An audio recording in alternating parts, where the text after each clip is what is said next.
I was jogging along the path between my small office and my house about 2 miles away. It was an impromptu run. I was disappointed with some of the work-related materials that were sent to me in a very incomplete state.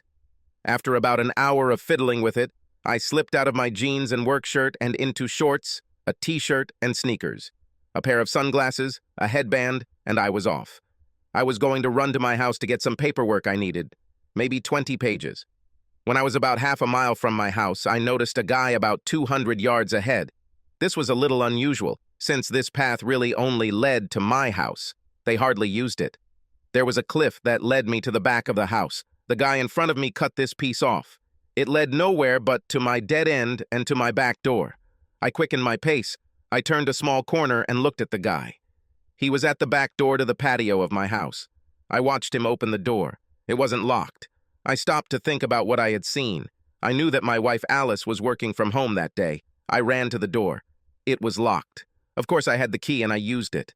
I quietly pulled back the patio door and looked inside. There was no one in the kitchen where Alice usually works. Some of her work documents and laptop were lying on the table. I heard a noise upstairs. Muted. At the entrance from the dining room to the kitchen, I kept a baton, like the ones the beatnik police used to use. It belonged to my grandfather when he was actually a patrol cop. It was protective, but it also reminded me of him, the man I adored as a child. I took the baton and crept upstairs. The floors were carpeted, and this was not a problem. The door to the master bedroom was closed, and sounds were coming from there. The sounds were muffled, but I assumed they were sexual sounds. I grabbed the door handle, and when it turned, I carefully opened it. Imagine my surprise. The runner's clothes were lying on the floor, and he was just about to climb on top of my wife, my completely naked wife. I walked up to the bed and hit the guy on the ass with a baton. Loud slap. He screamed and grabbed his butt. Alice looked with wide eyes, wide arms, wide legs, wide eyes. She shouted something. I recognized this guy as her boss, Simon Green. He rolled off Alice and stood up from the bed, holding his butt. Stop. I was invited. I looked at Alice. She said absolutely nothing. Simon said, "You better put it back, or I'll take it from you and kick your ass." He was bigger than me, older, about 40 or so in my 30s. I heard that he was into martial arts. He seemed so confident as he threatened me, standing there naked with pale skin in my bedroom. I didn't know him very well, and he hardly knew me at all. One thing he didn't know was that I spent a lot of time playing tennis. I had a great backhand. I smiled at him. This seemed to drive him crazy. He roared. I mean, it was a roar like a wild animal. He lunged at me from about 6 feet away. I hit him in the face with a backhand. He didn't have time to duck. The baton hit him on the right side of his forehead. I was aiming for the cheek. He must have tried to duck as he walked towards me, and his head tilted down slightly. That's why the baton hit him on the forehead. He fell like a bag of cement. He didn't even move when I looked down at him. I looked at Alice. She was in some kind of trance. Her eyes were glassy, and drool was running down her chin. I looked around the room and saw a cell phone on the dresser. He was in an upright position with the screen facing the bed. This son of a bitch filmed everything. I picked up the phone, switched it so I could look at the telephone panel, and dialed 911. What happened to you? My name is Tim Jenkins. I'm at my house at 12 Arbor Circle. A man was in my house, in my bedroom. When he attacked me, I hit him. I believe he is seriously injured and needs immediate medical attention. Besides, my wife is here, and I think she's here, I don't know, on drugs. Something. She is conscious but unresponsive. We have people on the way, sir. If you are armed, please put your weapon down. They will approach your home with caution. Please understand this. I understand. I'll meet them in the front yard. I heard the sirens and went downstairs. I kept the phone with me. The line was open. I put the baton on the sofa. I walked out the front door. I was standing in the middle of the front yard with my arms at my sides when a police car pulled up. An ambulance followed. There were 2 officers, a man and a woman. They got out of the car, but did not take out their pistols. The woman, who seemed to be of higher rank, asked, "Are you Mr. Jenkins?" Yes, they are up there. See us off. I turned and walked back inside, and the officers followed me. I led them to the bedroom door and stepped aside. The door was open. Alice was lying on the bed. She looked into space. Green didn't move at all, that much I could tell. A female officer knelt next to Green and checked his pulse. She told another officer to call paramedics. Then she looked at Alice. She asked, "Ma'am, are you okay? Ma'am?" No answer. The doctors arrived and I moved away. They worked feverishly on Green. The second group of doctors arrived. The police officer, Sergeant Leslie Haddon, removed the robe from the closet door, lifted Alice from the bed, and put on the robe. She led Alice into the guest bedroom. She looked at me and pointed down. "Go there. Don't leave, but stay out of the way." I went into the kitchen and looked around. I downloaded the video from Green's cell phone onto a small computer I kept in my desk drawer. Then I downloaded the entire contents of the phone into another file. I emailed the video to my office. Then I turned the thing off and left the phone on Alice's desk. I watched from the kitchen doorway as the ambulance guys carried Green out the front door, loaded him up, and sped off. A policewoman I had never seen before ushered Alice into the living room, away from me. Alice walked, but didn't even look up from her feet. She was wearing a robe and some sneakers. Sergeant Haddon entered the kitchen with the plainclothes detective, a thin, older man, John Dempster. She introduced him to me. He and I already knew each other. My legal practice was now primarily civil, but I had been doing criminal defense for some time, and Detective Dempster and I had a few cases together. I liked him and thought we got along well. "Hello, Tim? I'm sorry this all happened. Do you know the person you hit?" "My wife's boss, Simon Green." "Do you have information about his place of residence?" "We have his clothes, sports equipment, and credit card, but no ID." "I don't really know him at all, John. Last I heard he was married and had kids in school. This was maybe a year ago." "Did you have any reason to believe that he and your wife had sexual relations?" "No one. Up to this day." "Tell me how it happened, please." "I went through everything from my decision to go for a run to relieve stress and pick up some paperwork to calling 911.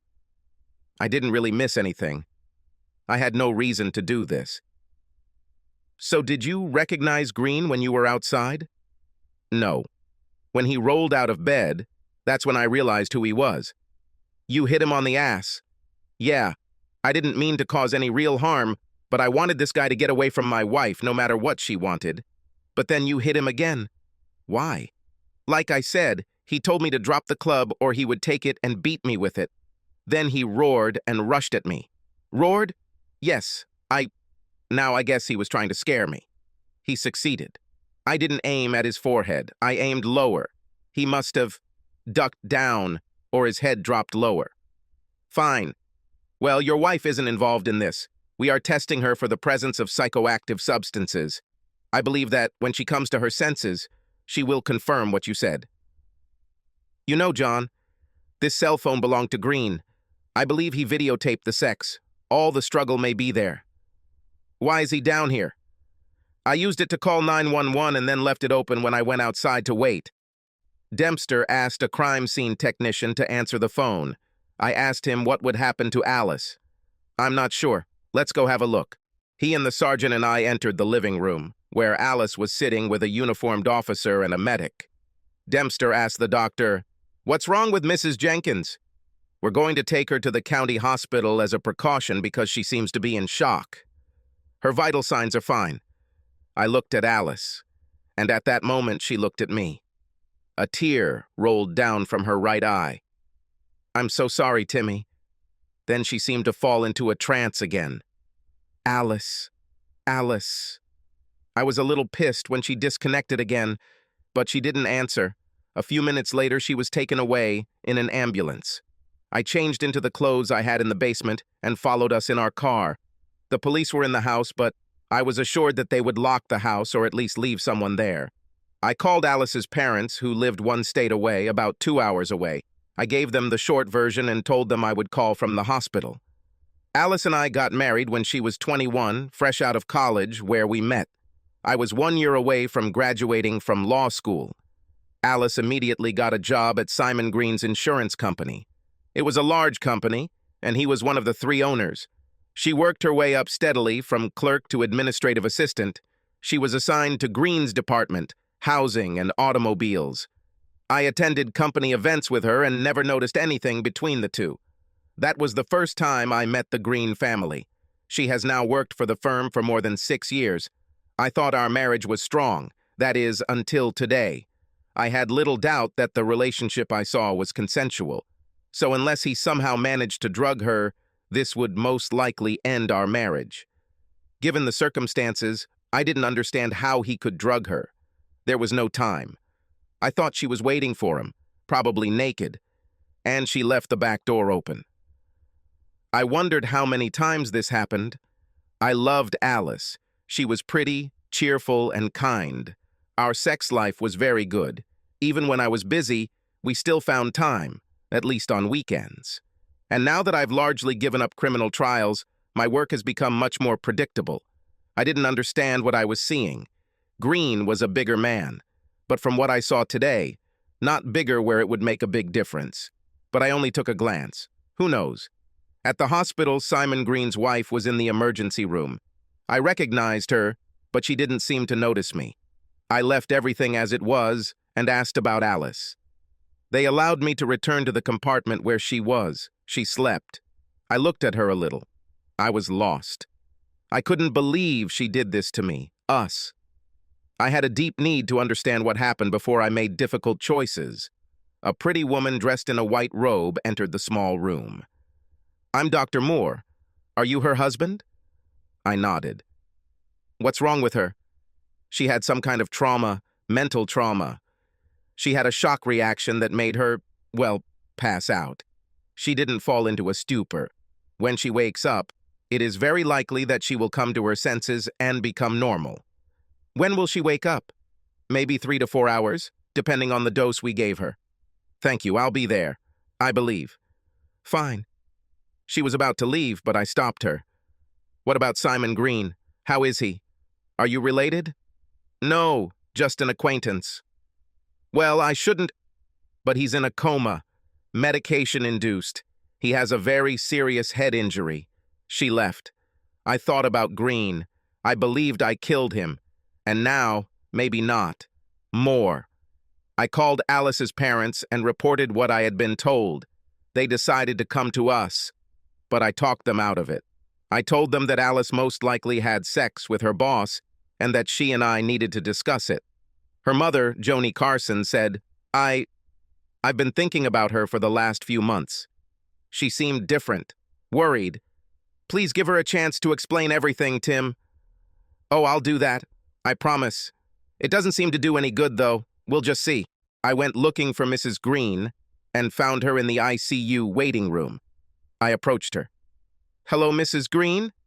"Yes. Do you want to say something?" "No, ma'am. I'm Tim Jenkins. My wife Alice works at your husband's company. It seems they were together."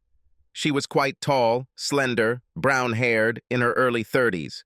She asked, "Together?" "Yes, they were naked in my bedroom when I came home this morning. This kind of intimacy." "Ah, you're the guy who hit him." "Yes, sorry." "Sorry, I'm not sorry. Okay." Simon has been strange lately. This got me thinking. He didn't play children's sports like he used to. He claimed that he was busy at work. I think he was busy with your wife. I don't know that for sure, except for today. But they, of course, he quickly got down to business. Like they had a routine, maybe. What did the doctors tell you about how he was doing? They said neither one nor the other. Although he may have surgery soon. Well, good luck to you. Will you take your children? They are with my parents. They know he's in the hospital. Nothing special anymore. I went outside to get some fresh air and maybe clear my head a little. I decided not to make any decisions until I heard from Alice. I stood there for an hour and went back inside. Alice was in the same room of the emergency room, behind a curtain. I walked in on her and she stirred, but was still sleeping. I sat down in a chair and dozed off. I woke up when she started meowing. Oh, Her eyes flew open. She looked at me and closed them again. She started moaning. I went for help. Dr. Moore was at the nurse's station and I waved to her. She quickly approached. She seems to be waking up, although I'm not sure if I should be there when she does. She saw me and just passed out again. Wait here. She entered. I could hear, but not see. How are you, Alice? Can you tell me? Alice answered her in a weak voice. God, I'm sorry. Alice, we need you to be fully awake. You need to accept the situation, whatever it is, and move forward. Detachment simply cannot last long. I'm going to let you go this afternoon, maybe in 2 hours. Fine. Where's Tim? He was here when I first woke up. He thought you would have reacted better if he wasn't here, although he is somewhere nearby. I wonder how long this will last. I screwed up big time. What about Simon? Is he okay? Tim hit him. We don't know if he'll be okay or not. He'll probably have to have surgery. Damn. Well, I told him not to be so adventurous. It was a bad risk. He lost. I bet I do too. Maybe you should talk to Tim. I'm sure I can find him. Or maybe it can wait until you get home. I opened the curtain and went inside. Alice, I'll take you home. I hope soon. After that. Okay, thank you. I'm really sorry. We will talk. I turned to Dr. Moore. When can we leave? Now. I'll start filling out the paperwork. We'll give her some medical clothes. She left. Alice said, I'm so sorry, Timmy. Sorry, it's just not a big deal. You have to understand. When we get home, Dr. Moore brought her a medical form. I left the stall while she was changing. She seemed to take this as a refusal. And so it was. I had no desire to see her naked. Maybe never again. They put her in a wheelchair as I pulled the car to the exit. She got up and got into the car. We didn't speak for the 10-minute drive. Her tears flowed, but she did not cry. I opened the front door, and we walked into what was our happy home. There were no police there. There wasn't even much clutter downstairs. Alice sat down in the rocking chair in the living room. I'm going to check upstairs. I'll be right back. I ran up. It was a complete mess up there. In our bedroom, there was a piece of carpet cut out that green fell on. I guess I will do some research. The bed was stripped down to the mattress. The drawers were pulled out, but not fully closed. I decided to tidy it up later. The other rooms were fine, except that there were traces of fingerprints, powder, in the bathroom. I wasn't really looking forward to talking to Alice. I called her parents and told them she was home. They breathed a sigh of relief, but wanted to know if they should come. I didn't know what to say. I gritted my teeth and went downstairs. Do you want something? Coffee? Water? Alice looked at me when I asked. No, nothing. I sat down opposite her on the sofa. We sat facing each other, about 6 feet apart. What happened, Alice? I thought we were fine. What? It's hard to explain, Timmy. I've worked for Simon all these years. I've always liked him. No, sexy. But in the last month or so, he started flirting. He made little comments about how good I looked. Sometimes he touched me on my arm or shoulder. I was surprised. Then he invited me to lunch. Just us, he said. But didn't you think about all this big change in attitude? And didn't you think it was strange? Maybe a little bit. She looked down. I was flattered. And he's quite attractive. I found myself interested. It took me a while to admit this. So, you knew that he was trying to seduce you and you... What did you decide? See what happens. She put her head in her hands, but she raised her eyes again. And what? At this point, I was sure we were screwed because it wasn't a case of her being tricked or drugged. She wanted this. And we went to dinner. I asked him why he was doing this now after all this time. He said that he always wanted me from the very beginning but suppressed this desire. This was his phrase. Alice. Why? What's wrong with me that you were open to him? You're okay, Timmy. He said he wanted me so much. He said he wants me much more than you. I was old hat to you. New for him, exciting. Just the thought made me horny. Why didn't you talk to me about this? What would I say? That I'm thinking about cheating? For more excitement? I never thought about it. How many times have you had sex, Alice? Not once. Today was supposed to be the one and only day. But you showed up. I was scared when I saw you. I saw your face. After you kicked his ass, you looked at me with such contempt. Not even hatred or anger. Exactly the same as at first. A quick glance and then you hit him with the baton. I thought when she said that, the cops should have talked to her first. Fuck them. I had to do it. He rushed at me. I saw, but it was so quick and final. Alice, I don't believe you about this being the first time. I saw him come in through the back door. The door was not locked, and it didn't take me long to get inside and upstairs. But you were both naked and he was about 2 inches away from fucking you. You wanted this too. So, I think you've done this before. No, Tim, Simon and I kissed in his car 2 days ago. We felt each other out. But I didn't let him go further. I told him that he can come to our house after you leave for work. All this seems so unlikely. Think if you saw what I saw, what would you believe? Oh, you have to believe me. Or maybe not. I just don't know how to get you to accept what I'm saying. And now, I will never be able to accept what you say. What should I do? Tim, I love you. I don't like Simon, he made me want him. How? He is so strong. He says what he wants. He wanted me. And you obviously wanted him. Alice, I want to really think about this right now. If I decided to do anything now, we would be heading towards divorce. I can never forget what I saw. Fine. But please remember, I love you. I'm so sorry you're hurting. She blurted it out while sobbing. I turned and left. I went upstairs to our home office. I started looking through materials from Green's phone. Alice's phone had been receiving quite a few calls since about 2 months ago. The calls always came in the evening. He wouldn't have to call at work. There were also texts there. They always talked about lunch.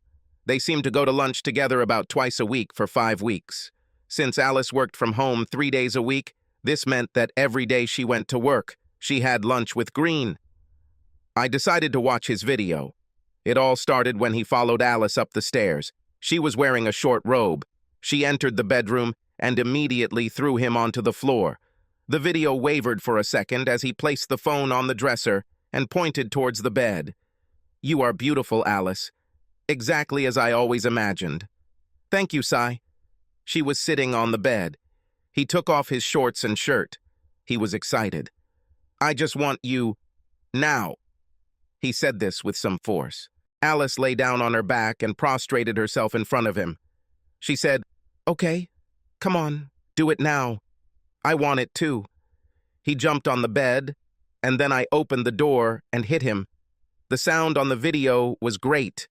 You could hear a loud slap and his scream. I watched it all the way until I picked up the phone to call 911. Based on the video, I wasn't sure if Alice was telling the truth about it being the first time. Maybe.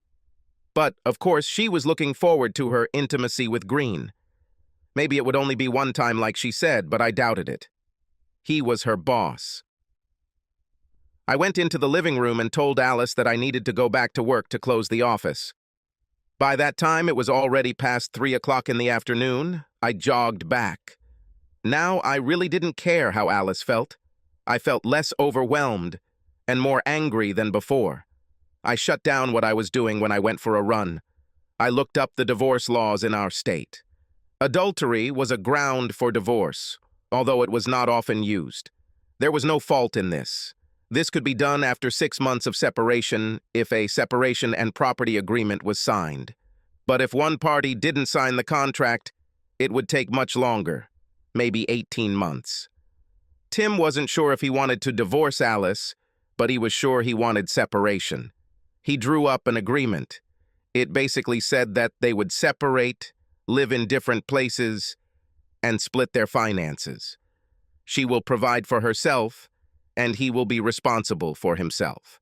There will be no sexual contact between them. In addition, what is most interesting, each promised not to have sex with other people. If one did this, it would free the other, and the divorce would take place as quickly as possible. I printed 3 copies. I walked home. Alice was preparing dinner. There wasn't much spaghetti with meat sauce, salad. She was wearing a tracksuit and no makeup, barefoot. She looked at me timidly. I said, "It smells good. Thank you. Can I help?" "I can handle it. But if you want carrots for your salad, they're in the refrigerator." I chopped up some carrots and threw them into a bowl. We ate in relative silence. There was red wine, and they both had a glass. We washed the dishes together. "Let's go to the living room and talk." I saw that Alice was scared. I followed her inside. Alice spoke in a quiet voice. "Tim, I want to say again how sorry I am. I want to try to understand how I could have been so wrong. I decided that I needed to see someone. Everything is fine. But now I think we need to break up. I'll find an apartment nearby. You can stay here. I don't feel comfortable staying here. Now." "You are sure? I feel so guilty. Do you want to get a divorce? So shall we part?" "This is a step towards this. But I haven't decided yet. I just decided I needed some space to think. I wrote a separation agreement. I handed it to Alice. She read it to the end, with tears in her eyes. Silent tears. I've already signed it."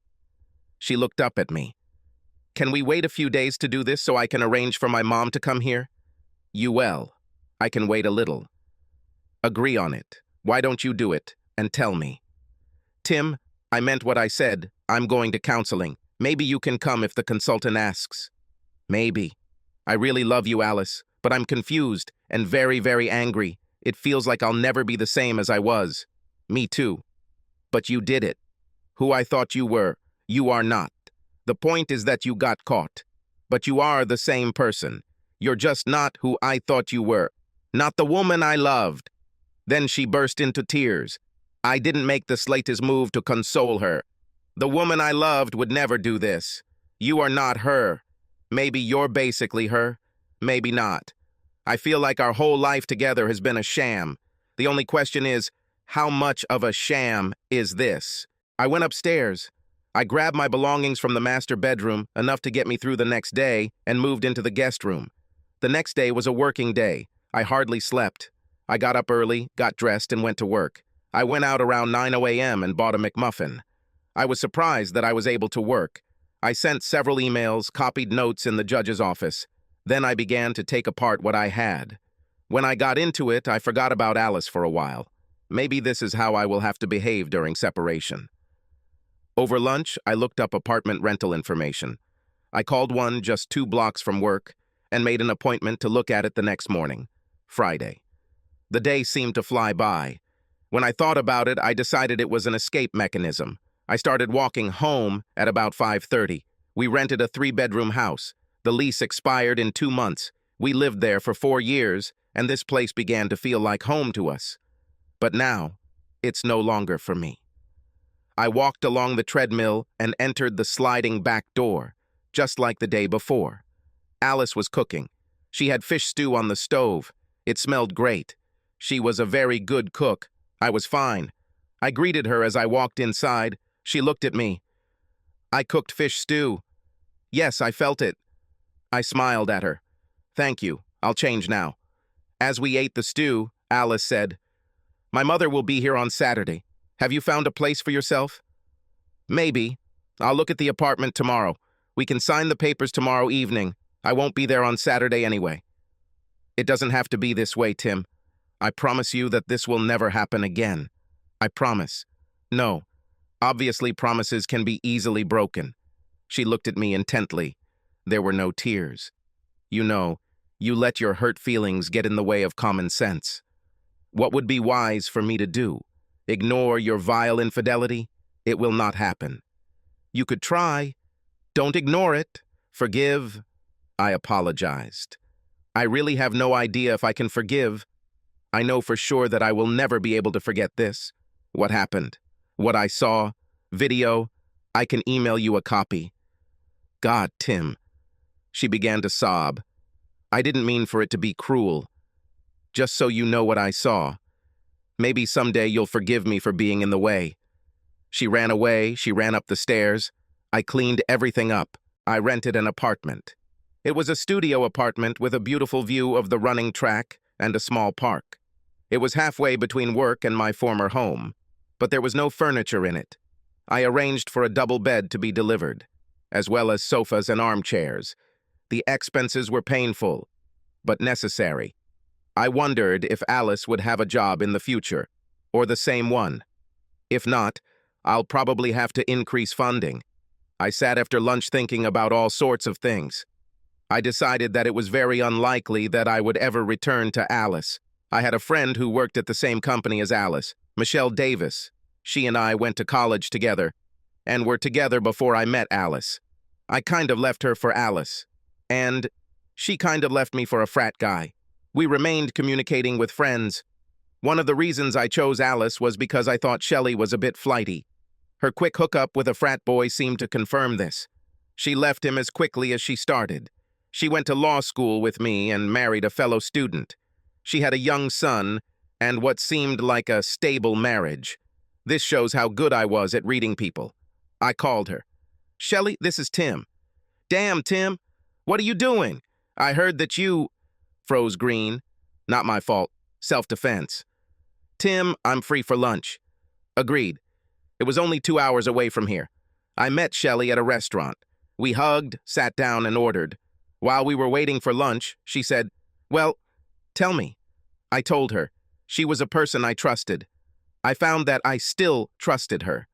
When I finished my story, she said, I've heard rumors about Simon Green, that he's gone off the rails and might be getting a divorce. I also heard that Alice was dating him. I didn't believe it.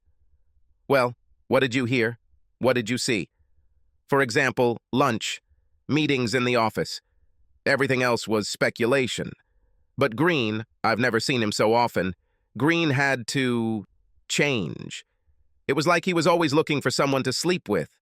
The girls from the office were beside themselves. So Alice wasn't the only one? Maybe not. But it seemed she was a target, a prime target. They saw each other every day. No offense, but why didn't you call me? I thought about that. But I thought that she wouldn't do anything, and calling you can cause a lot of trouble. What are you going to do? I rented an apartment and wrote a separation agreement. 6 months, you know. But I'm not sure. I hope you at least listened to her. What could she say? She has already apologized and said she will never do that again. So what? I think this is a difficult question. Yes. How are you and Big Bill and Little Will doing? Little Will is great. He is 3 years old. Dynamo machine. He starts going to preschool. Okay? And? Oh, Tim. You don't need to listen to my problems. Yours are much more serious. I could use a break from them. I will help if I can, if something is wrong. Nothing special. He has to travel a lot. Sometimes when he returns home, he is distant. Not like before. Now hearing about Alice, it makes me think. But I just now decided to be proactive. Shelley, what does this mean? Maybe check it out a little. He is a good guy. We are family. But I need a little confidence. Just ask him. Talk. You both know how to talk. Figure it out. Tell him how you feel. I'm worried about this. He may take this to mean that I don't trust him. And you? Just be gently diplomatic. Maybe. Thank you. I hope you and Alice get through this. I was never her friend at school. You know why. But I thought she was good for you after all. We finished lunch, hugged, and left. Shelley was a good woman, and I hoped no harm would come to her. I was told that Alice had returned to work. I was relieved that she wasn't fired. More and more, I came to the conclusion that it was all over between me and Alice. We were devoted only to each other. We had no children. She broke her part of the obligations. So it was all over. And I didn't believe that I wanted to start all over again, with new responsibilities. It was a depressing conclusion, but I felt it was right. I haven't had any contact with Alice since I moved in that Saturday. A week has already passed. She left 3 messages on my phone asking me to come over and talk. I never answered. She texted me that she was on probation at her job, but was still working. I walked past the house the following Saturday afternoon. I just walked up the treadmill and knocked on the patio door. Alice's mother, Tess, was in the kitchen and opened the door when she saw me. "Hello, Tess? Is Alice around here?" She went out. She should be back soon. She's so confused about this. Maybe, have you already decided something? I just wanted to talk to Alice, Tess. Where did she go? Tess looked a little embarrassed. She went to her friend. Tess, you're hiding something. You're bad at it. Which friend? Did she spend the night here or somewhere else? Tim, she was in bad condition. A partner came in and they went to have something to eat. Tess, was this dinner yesterday? You can't hide it from me. I noticed that she was positioned so as to block the door from the kitchen. I walked past her to the front door. A car pulled up, a brand new Mustang. A blond man was driving. He walked out of his door and walked around the car to open the passenger door. Alice left. She was dressed for a date, for yesterday's date. I ran up to them. "Hello, Alice. I came to see you." She turned around in shock. The guy looked scared and worried. "Timmy, this is James from work. He had you at night." I was calm, but something in my voice must have scared them both. James from work began to back away. "Dude, I don't want any trouble here. I was only trying to help." "Bullshit. You got what you wanted. If you stay here a little longer, you will get much more than you bargained for." He was my height and younger. I saw him straighten up, offended. Alice screamed, "No, no, just stop. James, please leave now." James said, "Whatever you say, Alice. Emphasis on you." I smiled at him. "She gave you a decent exit, asshole. Do it." He chuckled, quickly walked around his car, and drove away. I looked at Alice. "That's all you know. You didn't last even a week. The agreement said no sex. I'm going to refer to this point. I will arrange for you to be served as soon as the papers are ready. Sorry, Tim, I'm weak and I needed support. And I knew that you and I broke up. But I love you, even if it doesn't seem like it. I think you just needed some new sex to get the thrill you missed last week." What a slut you've become. We no longer need to maintain any communication. Hire a lawyer. I walked away, walked around the back of the path, and went home. She made this very simple decision, although I was very surprised. I've been with her for a long time, and none of this slutty crap happened. She was attractive, and men were probably attracted to her often. I wondered why she suddenly started giving in to them. Before returning to my room, I decided that this would forever remain a mystery to me. Or maybe I would ask her mom. I actually had a moment alone with Tess. About a week after the last visit, I slipped into the house when Alice was most likely at work. I knocked on the patio door, and Tess let me in. "Why are you here, Tim?" "I wanted to understand what happened, if possible, and I thought you might have some ideas. We were doing great. And then she just went slutty. Do you have any idea why?" "Maybe. She had, I think, problems with self-esteem. She wasn't very attractive to men, boys, throughout most of high school. She had no breasts and was skinny. Her 2 friends filled her bra much faster. They were popular and became cheerleaders. Alice was far behind them when it came to popularity. Gradually, they moved away from her. But when she turned 17, she changed. She's gained some weight in all the right places. There was no more acne on her face. The boys began to pay attention to this. She went to prom with a football player and lost her virginity. She was 18. And then, that summer, she went crazy. She worked, but every evening she went out with her friends and boyfriends. I was afraid that she would get pregnant. But she took the pills. I was worried about illness. But, as far as I know, this did not happen. I said, but when I met her in college, my freshman year, She didn't seem sexually needy. She always seemed normal to me. However, she was experienced. More than me. She told me what she likes and what she wants. I liked it. But she has never strayed since we started dating, still. Tess paused and asked, "You guys were talking about children?" "Yes, we plan to start soon. Now it's all gone." Well, maybe she was worried that if she got pregnant, men wouldn't like her anymore. I think she contacted her boss because he was stalking her and she needed some reassurance. This is the best I can guess. But what about the boy with the Mustang? Same reason. A young guy with a luxury car. Prove that she is still attractive before she... But she already knew, she knew well, that she was unlikely to remain married or give birth to children for me. Yes, don't know. Maybe she was just horny. How long will you stay here? Not too long. I wish you a good life, Tess. I left. The divorce went through without any problems. Alice moved out of our rented apartment and rented an apartment on the other side of town, closer to her work. I had no contact with her after the trial. When we went to file our divorce, Alice came up in the hall. "Take me to lunch, Tim." "Actually, I'll pay. I need to say something." "Fine." We went to Red Lobster. I ate the appetizer and she ate the soup. She looked at me after we ordered. "Tim, I really screwed you up. I went to a psychologist. She says I was afraid of children, but I do not know. I think maybe I'm just a born fallen woman. I really wanted Simon to fuck me. Sorry. I may never understand Alice. He's not that big of a catch. What happened to him? He didn't die and I never heard anything more. He returned to work part-time. He has a cane and uses his right hand very little, and his wife divorced him. Good for her. I think it was cruel. You really ruined his life, Tim." "Well, you two really ruined my life. But, I think, not as much as you ruined your own life. By the way, how are you doing?" "I miss you and our life.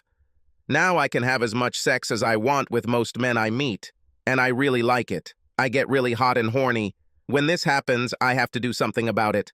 I don't know why this started happening to me again. Simon reminded me of the guy who took me to prom and then took my virginity.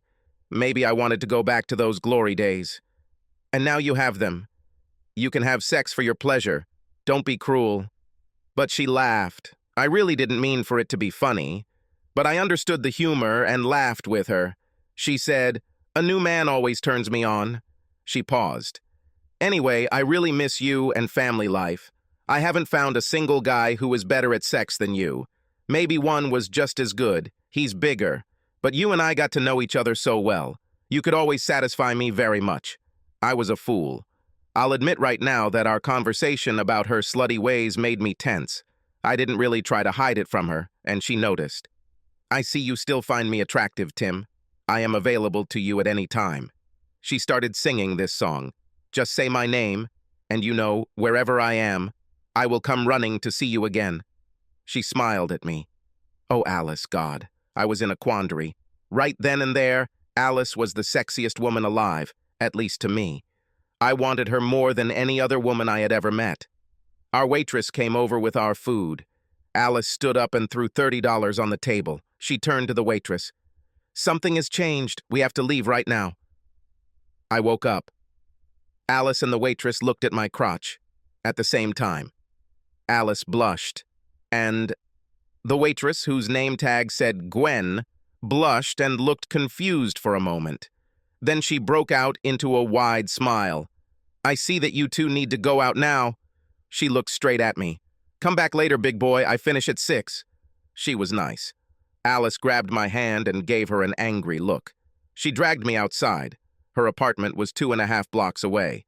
We walked through the main door and took the elevator up. As soon as the elevator door closed, Alice pounced on me. She pressed me against the wall and rubbed my whole body. "This will be so great, Tim. I'll pin you to the bed." "Fine." I was breathing heavily. The elevator door opened. 2 women stood behind the door. Alice and I exited the elevator. The women were stunned. We rushed past them. One said, "Hi, Alice." Alice didn't answer. The door to her apartment opened. She pulled me inside. I almost fell over the end table. We undressed. She stepped back, looked me up and down, and I did the same to her. She licked her lips. Then I pushed her into the bedroom and laid her on the bed. "Just take me now." She pushed me onto my back. "I said I was going to pin you down, and that's what I'm going to do." Our sex was quick, but intense. The two of us reached the finish line, and it was amazing. After we calmed down, we lay there for a while, just breathing. Perhaps I should have thought about what a strange climax the day of our divorce was, but that will come later. Alice sat down. She looked down at me. It was the best sex we ever had. Best I've ever had. I should have divorced you a long time ago. I got horny again. The sex was long and hard. She came to the finish line several times, the same pulsation that I remembered from our best marital sex. Then I reached his finish line. It was just as intense and enjoyable as the first time. This time I rolled off her. I figured if I stayed with her, we'd be at it again soon, and it could have serious health consequences, at least for me. The divorce took place in the morning. Alice and I did this all day until late at night. We ate a light meal. I suggested that we could go back to Red Lobster, but she firmly refused. We ate a soup from the refrigerator. We didn't even get dressed to eat. She looked at me after we finished the cakey she had with her. "Should we talk now or have sex?" I never hesitated. I stood up, took her hand and said, "Damn." That's what we did, several more times that night. They were all fantastic. Some are slow, some are hard. She was right that I knew all her buttons, and she knew mine. At times, sex felt like an all-out war to see who could make the other swoon. Nobody won this game, but it was a lot of fun to play. In the morning, we had sex again, and she made breakfast.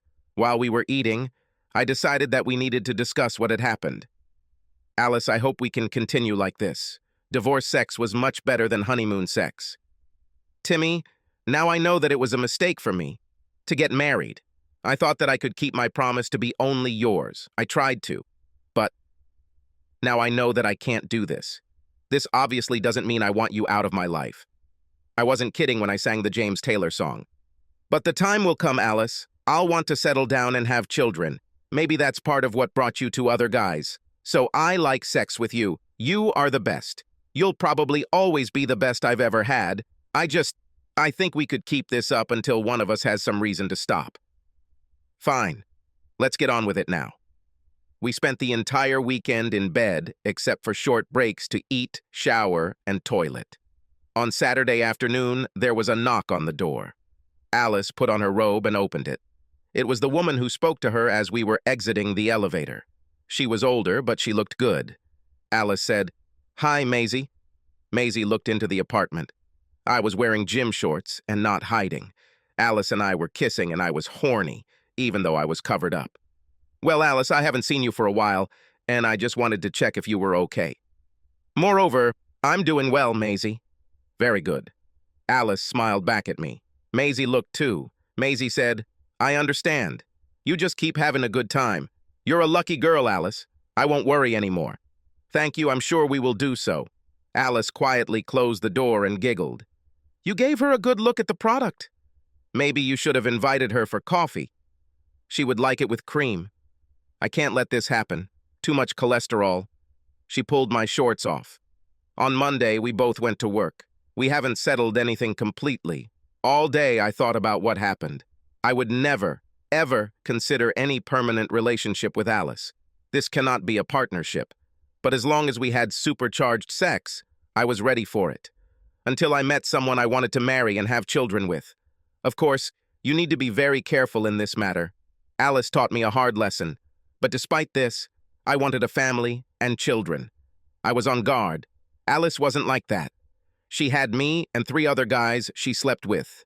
We weren't married, and I didn't mind. In fact, the thought of her being such a slut even turned me on. I just got tested regularly for STDs. None of them were ever positive. Oh, and I met Maisie one day while leaving Alice's. We had quick sex. That is, me and Alice. Maisie looked me up and down with a very significant look. She said, "Hello? Maybe you remember me? I definitely remember you. You make a good tent." "I really remember you, Maisie. Alice says you're divorced. Yes, for a year and a half already.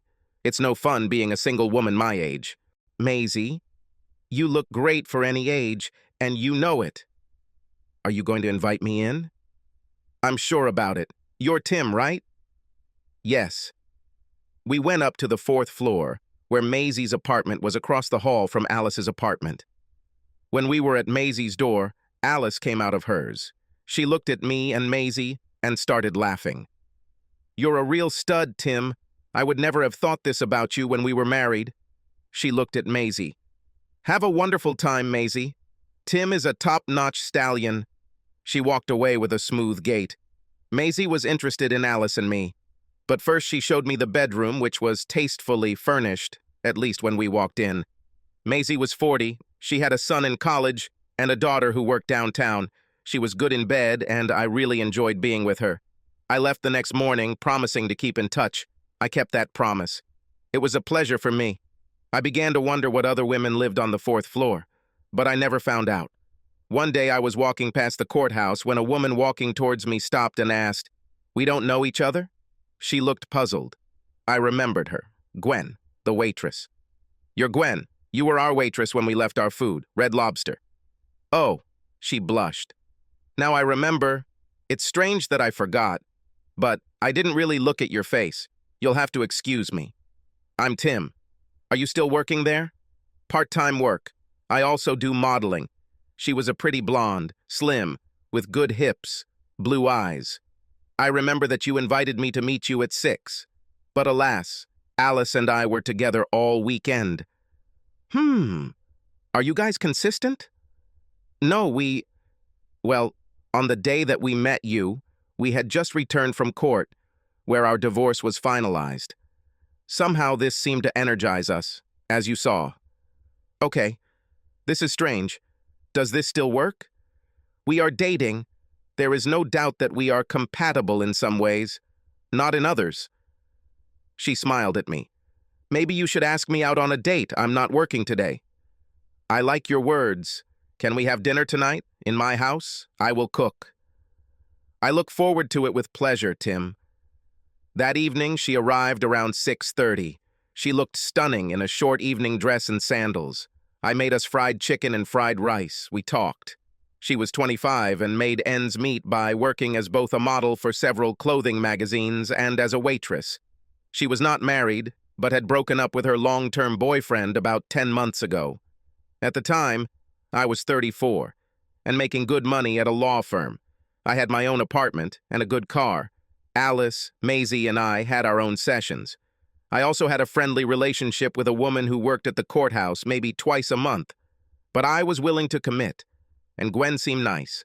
I decided to have an affair with her and see where it leads. That first night, we agreed that I would take her home. She kissed me at her door. I was excited about this, but she didn't jump straight into bed. As we moved forward, I began to fall in love with her. She was pretty and smart, and I believed that she fell in love with me. On our 3rd date, we made it to bed. It was nice. I made love to her, and she seemed to appreciate it. I decided to break up with other women. One night, a few weeks later, Gwen and I had just finished a rough sex session. We didn't always have loving sex. She likes it rough sometimes, like me. Like many people, I think. "Gwen, I told you about my marriage and its problems, and now I think I'm in love with you. I stopped having sex with other women." "Glad to hear that. Since I met you, you are the only boyfriend I've had. I didn't even kiss anyone. I really love you, Tim, but I worry about your insecurities, about fidelity. Will you always distrust me? Because if I say that I will only be with you, I will do so. I'd be lying if I said I wasn't worried. But if you promise me, I, for my part, will do everything possible to solve the problem of fidelity." "Fine. Deal. I will be faithful, and you will be faithful too. It is suitable." 2 weeks later, I proposed. We got married 3 months later. Her parents lived in Chicago, but we held our ceremony here. It wasn't luxurious. I invited Alice and Maisie. I introduced Gwen to Alice right after I proposed. Alice was kind to her, but I could see that she was a little depressed. We weren't in love. but I knew she would miss the sex. I would feel that way too. Gwen and I went to the Bahamas for our honeymoon. That was great. Then we moved into my apartment and everything went very well. We immediately decided to have children, and we succeeded twice in 3 years, Thomas and Eileen. I became a partner in a firm and bought a house in a nearby suburb. I kept in touch with Alice. No, not the sexy one. She married the guy from her job a year after Gwen and I. His name was Larry Gibson. He was successful and she had a son, Lawrence, and another, Raymond. They moved to a place not far from Gwen and me. The 4 of us would meet each other in the area. Then the children went to the same play school. Gwen and Alice became friends. But Larry was very wary of me. I think he didn't trust me around Alice, and he was right. The attraction between Alice and I still existed. Gwen knew it, but she trusted me. After a while, she even trusted Alice that she would not try to get closer to me. But Larry, who could sometimes see sparks flying, never calmed down. Nevertheless, he and I had common interests, mainly baseball. We were on the same men's team, Old Timers League, and we were both good at it. We also received season tickets to GEMS, MLB games. We were both fans. Sometimes he and I went together. One day I decided to talk openly with him about my relationship with Alice, before and now. We were waiting to leave the garage at GEMS Park after the game. I turned to him.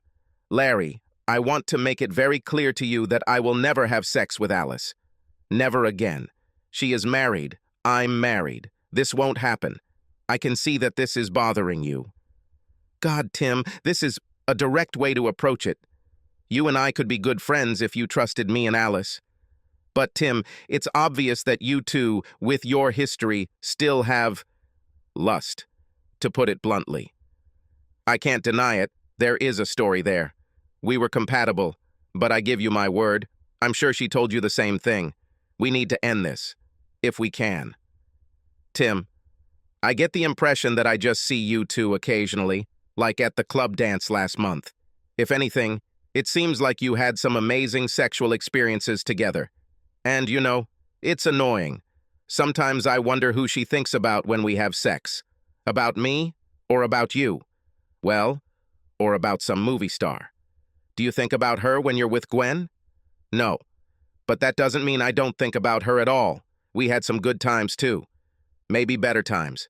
Maybe better than ever with me. That's what really worries me. Larry, I had good sex with Alice when we were married, and after. But after the divorce, it was just sex. Love is gone. She was always good at sex. As did several others I've been with. I have good sex with Gwen. Sometimes it's great. Alice was no better than Gwen. Or others might be just as good. It is love that makes sex special. You have it with Alice, and I have it with Gwen. Okay, I understand what you're saying. I didn't think of it that way. Thank you. And that made it easier for all 4 of us to have this conversation. Of course I lied to him. No sex I've ever had with any woman has been as good as I had with Alice after the divorce. I'm still thinking about it. Not exactly every day. And I see her. And I know that she thinks about it too. Maybe if Alice and I are both in our 80s and our spouses leave and we're in some nursing home, maybe we'll see if we can fuck each other to death. Subscribe to our channel so that your second chaff doesn't cheat on you, and go ahead and listen to the next story, because this story is nothing compared to the next one.